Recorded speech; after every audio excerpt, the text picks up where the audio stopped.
ढोल बाजा वाला चुनाव प्रचार। ना शादी ब्याह का मौसम है, न कोई पर्व त्योहार, फिर भी बोध गया की गलियों में बज रहा है ढोल ताशे का शोर। हर किसी का ध्यान अपनी ओर खींच रहा है। दरअसल वोट पर्व नजदीक आने वाला है तो नेताजी की नींद टूटी है और उन्हें गली कूचों में रहने वाली अपनी रियाया की याद आई है। ऐसे में ढोल के शोर के बीच समर्थकों के टोली के साथ खादी में लगदक नेताजी जनता के सामने वोट के लिए हाथ पसारते नजर आ रहे हैं। इस कोरोना काल में हम ढोल बाजा बजाकर लोगों के दरवाजे के पास जा रहे हैं। उससे ढोल बजने से आवाज से लोग बाहर आ रहे हैं और अपना इस बारे में बात को रख रहे हैं।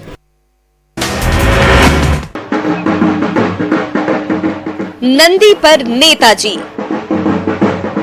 चुनावी मौसम में बिहार में एक से बढ़कर एक रंग आपको नजर आ रहे हैं।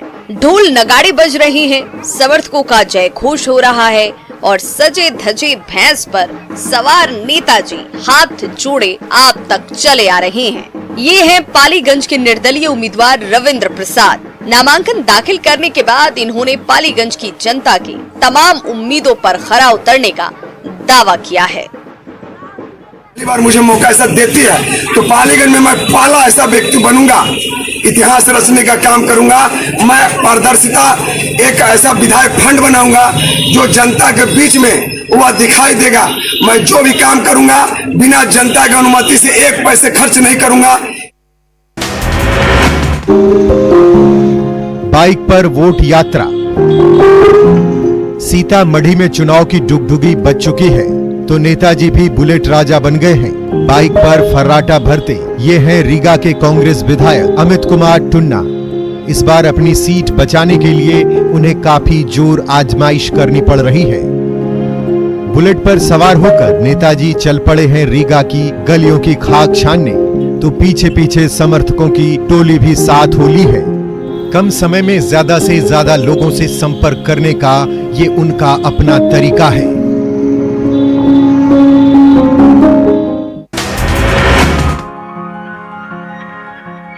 वोट पर्व से पहले वोट। ये मुंगेर के डमी मतदान केंद्र का नजारा है। सैनिटाइजर, थर्मल स्कैनिंग और मास्क से लैस इस बूथ में आप मतदान से पहले वोट देने का अनुभव ले सकते हैं। कोरोना काल में वोटिंग प्रक्रिया के प्रचार प्रसार के लिए मुंगेर में ऐसे 6 डमी मतदान केंद्र बनाए गए हैं जहां कोरोना से बचने के लिए सोशल डिस्टेंसिंग का पालन करते हुए पूरी मतदान की प्रक्रिया की जानकारी दी जा रही है।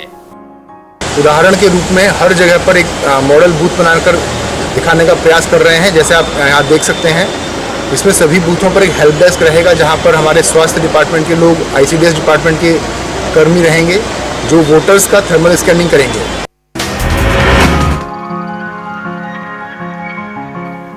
ड्यूटी पर हैप्पी बर्थडे।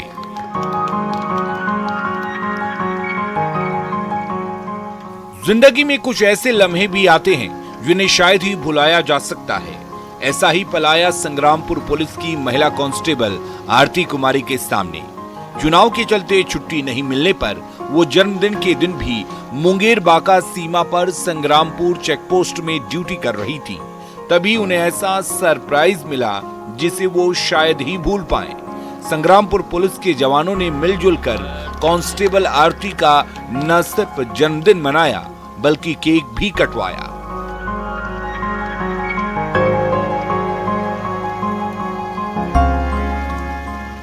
गार्ड में प्रतिनियुक्त हूँ। आज मेरा जन्मदिन है और मेरा ड्यूटी चेकिंग पोस्ट बाका और मुंगेर के बॉर्डर पे लगा हुआ है। ड्यूटी के दौरान ही मेरा जन्मदिन मनाया गया। हमारे सहयोगी और हमारे थाना अध्यक्ष सर्वजीत कुमार के द्वारा हमारा बर्थडे यहीं पे मनाया गया। इसके लिए मैं अपने सहयोगी एवं अपने थाना अध्यक्ष सर्वजीत कुमार का बहुत धन्यवाद। घाटशिला के चंदनपुर की प्यास बुझाने के लिए गली गली में पाइप बिछाई गई थी तो हर घर में नल का कनेक्शन दिया गया था।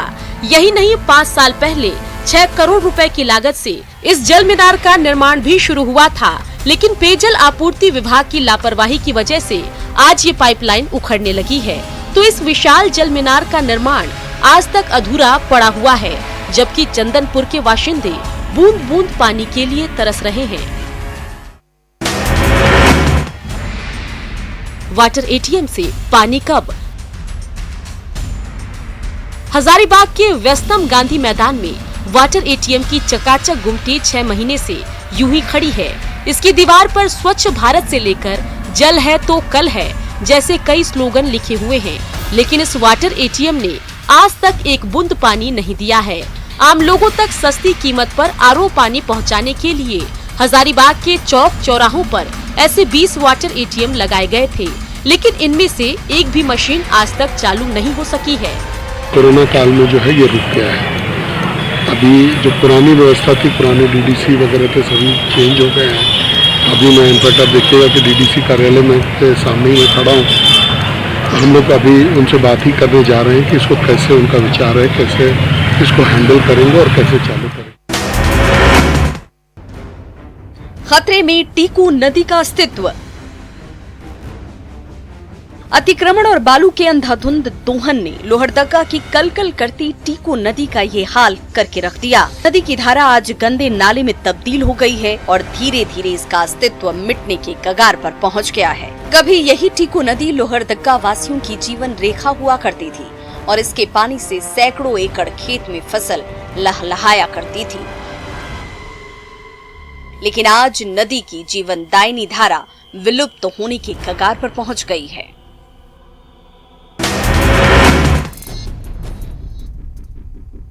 अपने हाथ से आशियाना उजाड़ने का दर्द।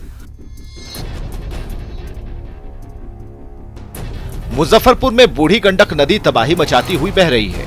मीनापुर के इन ग्रामीणों के मकान इनकी आंखों के सामने नदी की आगोश में समा गए।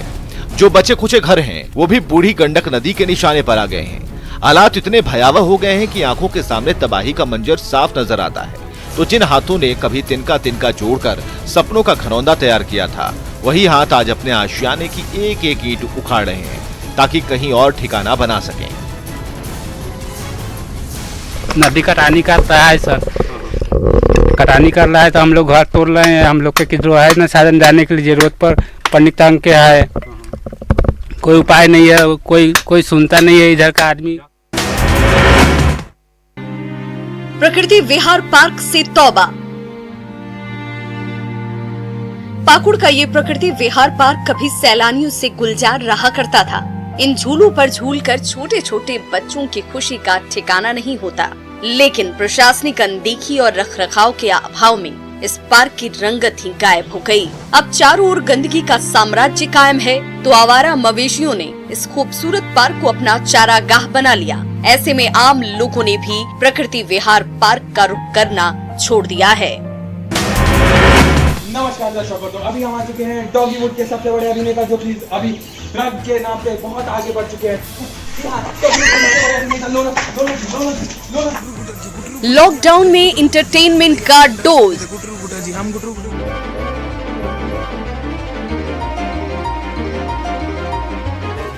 एक के हाथ में माइक है तो दूसरे के हाथ में मोबाइल का कैमरा। लोहरदगा की गलियों में निकल पड़ी है युवाओं की ये मस्त मौला टोली। इस गली से गुजरने वाला हर एक शख्स इनके निशाने पर है। अपनी कमाल की कॉमिक टाइमिंग के जरिए ये युवा हर किसी का दिल जीतने की कोशिश कर रहे हैं।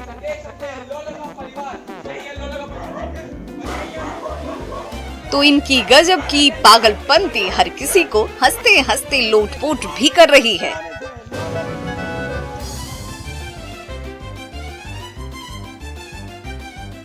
सब लोग पूरा बोर हो रहे हैं, तो हम लोगों को एंटरटेन करने का कुछ कोशिश कर रहे हैं। और जैसा कि हम देख रहे हैं कि ड्रग्स का पूरा मामला चलता ही आ रहा है, तो हम इसमें ड्रग्स के मामले को लेके हम कुछ बहुत एंटरटेन करना चाह रहे हैं। हम इसमें डॉलीवुड को ऐड किए हैं जिससे लोग एंटरटेन हो, और बस यही हम एंटरटेन करते रहेंगे। और आशा करते हैं कि जल्दी से कोरोना का टाइम खत्म हो जाए और सब फिर से वापस वैसे ही हो जाए।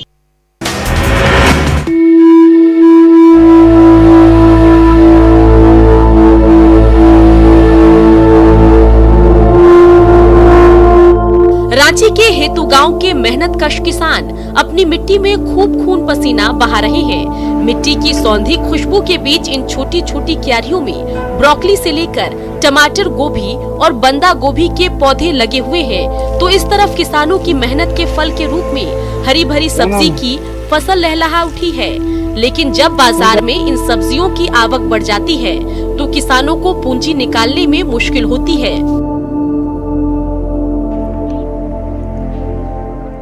जब ज्यादा हो जाता है तब हम लोग को उसमें से पैसा बहुत कम मिलने लगता है, तो उससे हम लोग के लिए मतलब कि जो ज़्यादा सब्जी हो जाता है वो कहीं आएगा जाएगा तो हम लोग के लिए भी सुविधा होगा।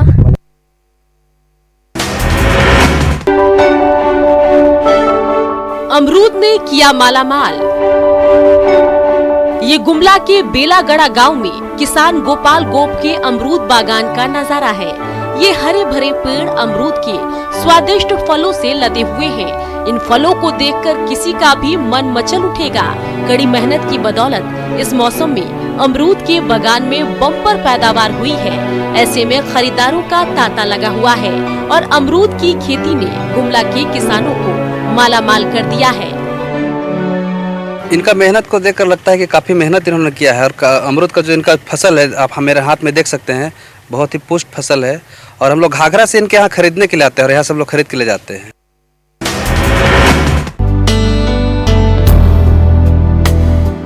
कोरोना संक्रमण को लेकर मणिपुर के एक वैज्ञानिक ने नई खोज की है और ये खोज है अदरक की चाय।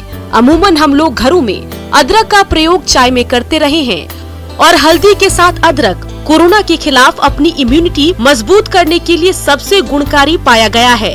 इस वैज्ञानिक का दावा है कि कोरोना के खिलाफ अदरक सबसे प्रभावी घटक है और उन्होंने 3 प्रकार के अदरक से विशेष जिंजर टी तैयार की है और वो इसका क्लिनिकल ट्रायल कराने के लिए आयुष मंत्रालय से संपर्क कर रहे हैं। इससे पहले डॉक्टर किशोर सबसे तीखी हरी मिर्च तैयार कर चुके हैं और अब उन्होंने 3 प्रकार के अदरक तैयार किए हैं जो सामान्य फ्लू के साथ कोरोना के संक्रमण में भी मरीज के लिए लाभकारी है।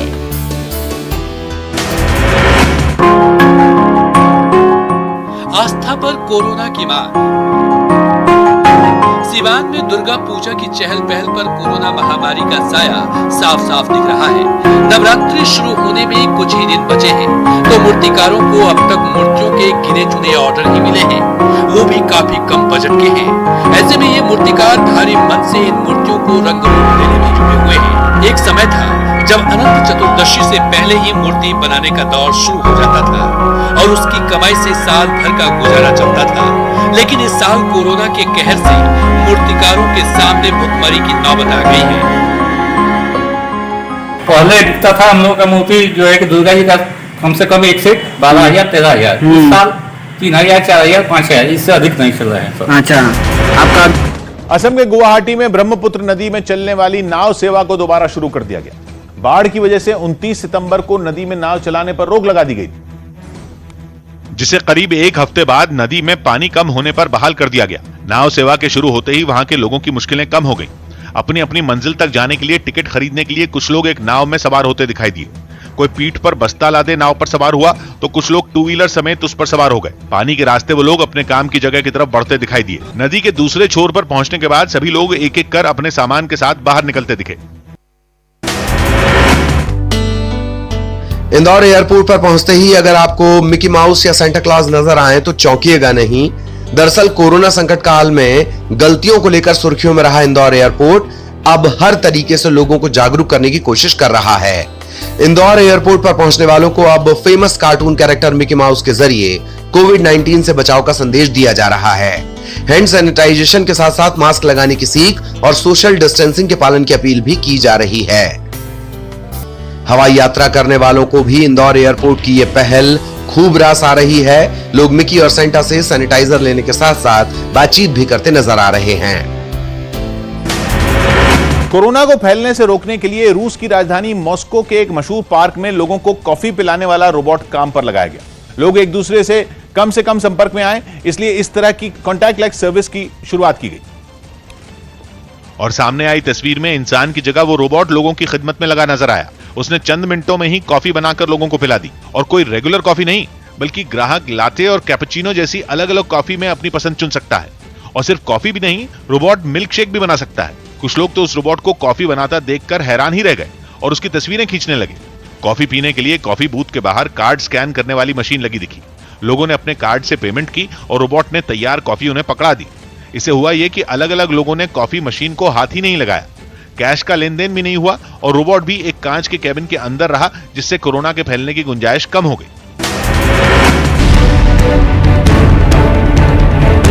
कोरोना संकट में अमेरिका के मैसाचुसेट्स में एक इंजीनियर ने आपदा को अवसर में बदलते हुए बाल काटने वाला रोबोट बना डाला। इंजीनियर ने ऐसा कमाल किया जिससे न तो सैलून जाने का झंझट रहा और न ही घर से बाहर निकलकर कोरोना की चपेट में आने का खतरा।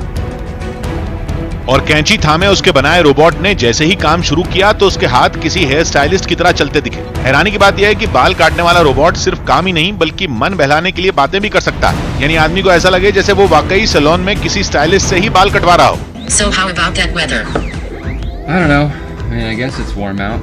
रोबोट से बाल कटवाने की शुरुआती कुछ कोशिशें नाकाम रही, लेकिन उसके बाद उसने पकड़ बना ली, वो भी ऐसी कि वो कोई बेसिक हेयर कट नहीं करता बल्कि अलग अलग ऑप्शन में चुना जा सकता है कि रोबोट से कौन सा स्टाइलिश हेयर कट कराना है। हालांकि रोबोट के बाल काटने की अपनी कुछ सीमाएं हैं, लेकिन उसे दुरुस्त करने पर काम किया जा रहा है। दुमका के मसानजोर डैम की खूबसूरती के क्या कहने। इसकी हरी भरी वादियां हर किसी को आकर्षित करती है। मॉनसून के दिनों में डैम के गेट से जब पूरी रफ्तार से पानी की धारा फूट पड़ती है तो वो नजारा देखने लायक होता है। इसका कल कल करता पानी झारखंड और पश्चिम बंगाल के बड़े हिस्से को जीवन देता है, लेकिन जब यही पानी की धारा अनियंत्रित हो जाती है तो पश्चिम बंगाल में भारी तबाही मचती है। ऐसे में डैम के गेट को कंट्रोल करने के लिए हाईटेक स्विचिंग और ऑपरेटिंग सिस्टम लगाए जा रहे हैं। इसकी मदद से मसानजोर डैम को कमांड करना और आसान हो जाएगा। बुला रहा है दशम फॉल। मानसून में रांची के दशम फॉल के दिलकश नजारे पर्यटकों को लुभा रहे हैं। चारों ओर चहल पहल बढ़ गई है। 144 फीट की ऊंचाई से पानी की दुधिया धारा जब नीचे चट्टानों से टकराती है तो उसे नजारे में ऐसा आकर्षित होता है कि दूर दराज से सैलानी खींचे चले आते हैं। तभी तो कोरोना काल में अनलॉक के दौरान छूट मिलते ही दशम फॉल की खूबसूरती निहारने के लिए झारखंड ही नहीं बल्कि पश्चिम बंगाल और बिहार से भी पर्यटकों का तांता लगा हुआ है। अपना बिहार से आए हैं। कैसा लगा दशम फॉल? बहुत ही अच्छा, और इसके बारे में बहुत सुना था पहले से, और आज देखने को भी मतलब कि मौका मिला तो हम लोग देखने आए हैं। और क्या खास है यहाँ का, क्या खास लगा? प्रकृति का सौंदर्य देखने को यहाँ मिलता है और बहुत फेमस है ये जगह पर्यटक के लिए। लॉकडाउन ने भले ही लोगों को परेशानी में डाला हो, लेकिन जंगली जानवरों के लिए ये किसी वरदान से कम नहीं, क्योंकि सड़क से लेकर टाइगर रिजर्व तक में लोगों की आवाजाही पर रोक लगी और जंगली जानवरों को बाहर आने का मौका मिला। पन्ना का टाइगर रिजर्व भी अनलॉक के साथ साथ धीरे धीरे खुल रहा है। यही वजह है कि अब लोगों को आसानी से बाघ के दर्शन हो रहे हैं, वरना लॉकडाउन के पहले तक लोगों को बाघ देखने के लिए तरसना पड़ता था। पन्ना टाइगर रिजर्व से बाघ की तस्वीरें सामने आई हैं। ये वीडियो उन सैलानियों द्वारा बनाया गया है जो लंबे अरसे से टाइगर रिजर्व के खुलने का इंतजार कर रहे थे। जैसे ही टाइगर रिजर्व खुला, ये पहुंच गए बाघ का दीदार करने के लिए। आपको बता दें कि अनलॉक होते इंडिया में 1 अक्टूबर से ये टाइगर रिजर्व खुला है।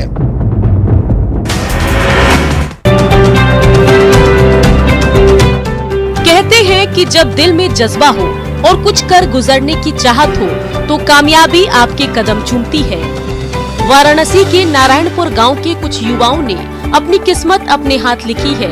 अब गांव के ये युवा समाज के लिए एक नजीर बन गए हैं। पढ़े लिखे इन युवाओं ने नौकरी छोड़ गांव में मोती उत्पादन और मधुमक्खी पालन का काम शुरू किया है। तीनों ने पहले खेती की बारीकियां सीखी और घर में कृत्रिम तालाब बनाकर मोती बनाने का कारोबार शुरू किया। 50,000 से शुरू हुआ इनका व्यवसाय आज 3 लाख तक पहुंच गया है, जो लगातार बढ़ता जा रहा है।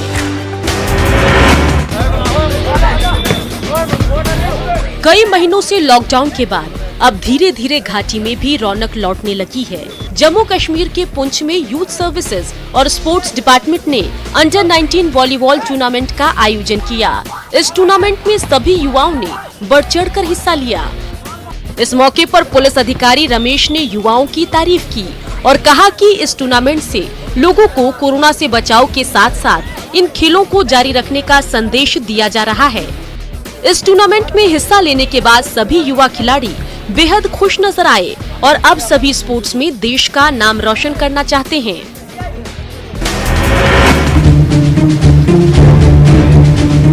इन पोस्टर्स को देखिए और दुर्गम रास्तों पर भी निगाह डालिए। मोड़ खतरनाक है जहां एक चूक भी जान ले सकती है, लेकिन जुनून है कि इन सब को पीछे छोड़ जाता है। कुछ जोशीले लोग इसी के लिए लद्दाख पहुंचे हैं। यहाँ साइकिलिंग प्रतियोगिता का आयोजन किया गया है।